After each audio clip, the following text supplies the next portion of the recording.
നമസ്കാരം. ഇന്ത്യയെ വെറുതെ വന്ന് മാന്തി ഇന്ത്യയിൽ നിന്ന് നല്ലത് ഇരന്നു വാങ്ങിയ പാകിസ്ഥാന് അന്നു മുതൽ പുറമേ കാണിക്കുന്നില്ല എങ്കിലും നെഞ്ചിൽ തീയാണെന്ന് പറയാതെ വയ്യ. മുൻകാലങ്ങളിൽ ഇന്ത്യ ഭരിച്ചു മുടിച്ച ശബ്ദമില്ലാത്ത നേതാക്കന്മാരെ പോലെ കണ്ണും തള്ളി മോദിയും നോക്കിയിരിക്കുമെന്ന് കരുതിയ പാകിസ്ഥാന്റെ നെഞ്ചും കൂടാണ് ഒരൊറ്റ രാത്രി ഇരുട്ടി വെളുക്കും മുൻപ് ഇന്ത്യ തകർത്ത് തരിപ്പണമാക്കിയത്. അന്നു മുതൽ തുടങ്ങിയതാണ് ട്രംപിന്റെ കാലുപിടുത്തം. എങ്ങനെയെങ്കിലും ട്രംപിന്റെ കാലു പിടിച്ച് കൂടുതൽ സൈനിക ആയുധബലം ഉണ്ടാക്കിയെടുത്തിട്ട് ഇന്ത്യക്ക് പണി തരാൻ കാത്തുകിടക്കുകയാണ് പാകിസ്ഥാൻ. ട്രംപിന് നോബൽ സമ്മാനത്തിന് പരിഗണിക്കാൻ വേണ്ടി അരയും കച്ചയും മുറുക്കി മുന്നിട്ടിറങ്ങാൻ പോലും തയ്യാറായി പാകിസ്ഥാൻ വന്നു. അതിനു പിന്നാലെ ട്രംപ് വിളിച്ചിരുത്തി സൽക്കരിച്ചപ്പോൾ ട്രംപ് നമ്മുടെ സ്വന്തം ആള് തന്നെ എന്നതായിരുന്നു പാകിസ്ഥാന്റെ വീരവാദം. ഇന്ത്യ പാക് സംഘർഷത്തിൽ നിന്ന് പിന്മാറാൻ ഇന്ത്യയെ പ്രേരിപ്പിച്ചത് താനാണെന്ന് കൂടി ട്രംപ് പ്രഖ്യാപിച്ചതോടെ ട്രംപ് പാകിസ്ഥാന്റെ കണ്ണും കരളുമെന്നായി പാകിസ്ഥാൻ. ശർക്കരയും ഈച്ചയുമായ സ്ഥിതിക്ക് പിന്നെ ട്രംപിന് എപ്പോൾ വേണമെങ്കിലും പാകിസ്ഥാനിലേക്കോ പാക്കികൾക്ക് എപ്പോൾ വേണമെങ്കിലും അമേരിക്കയിലേക്കോ പോവുകയോ വരികയോ ഒക്കെ ചെയ്യാമല്ലോ എന്ന ചിന്തയായി പോയി പാകിസ്ഥാൻ എന്ന് തോന്നുന്നു. ട്രംപ് ദേ പാകിസ്ഥാൻ സന്ദർശിക്കാൻ വരുന്നു, എന്നിട്ട് ഇന്ത്യക്കെതിരെ ഗൂഢാലോചന നടത്തി ഇപ്പോൾ ശരിയാക്കി തരാം എന്നൊക്കെ പറഞ്ഞു തീരും മുൻപ് പോയി പണി നോക്കാൻ പറഞ്ഞിരിക്കുകയാണ് പാകിസ്ഥാനോട് അമേരിക്ക. ട്രംപ് പാകിസ്ഥാന്റെ പടി ചവിട്ടില്ല എന്ന കാര്യം ട്രംപ് ഉറപ്പിച്ചു പറഞ്ഞിരിക്കുകയാണ്. എന്തൊക്കെയായിരുന്നു പാകിസ്ഥാന്റെ വീരവാദങ്ങൾ?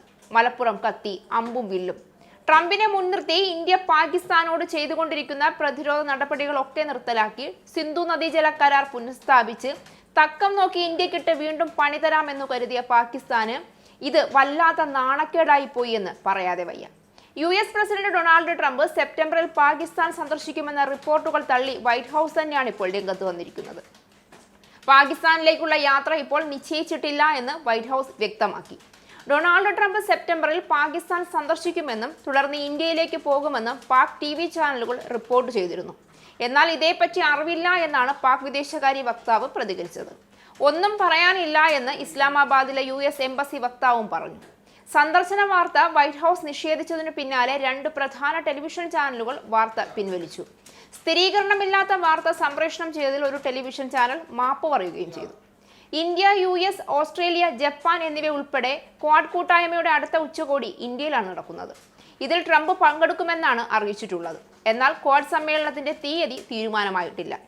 ക്വാഡ് സമ്മേളനത്തിന് ഇന്ത്യയിൽ എത്തുന്നതിന് മുൻപ് ട്രംപ് പാകിസ്ഥാനിൽ ഇറങ്ങുമെന്ന മട്ടിലും പ്രചരണങ്ങൾ ഉണ്ടായിരുന്നു. സന്ദർശനം നടക്കുകയാണെങ്കിൽ 2 പതിറ്റാണ്ടിന് ശേഷമാണ് US പ്രസിഡന്റ് പാകിസ്ഥാനിലെത്തുന്നത്. 2006 ജോർജ് ബുഷാണ് അവസാനം പാകിസ്ഥാൻ സന്ദർശിച്ചത്.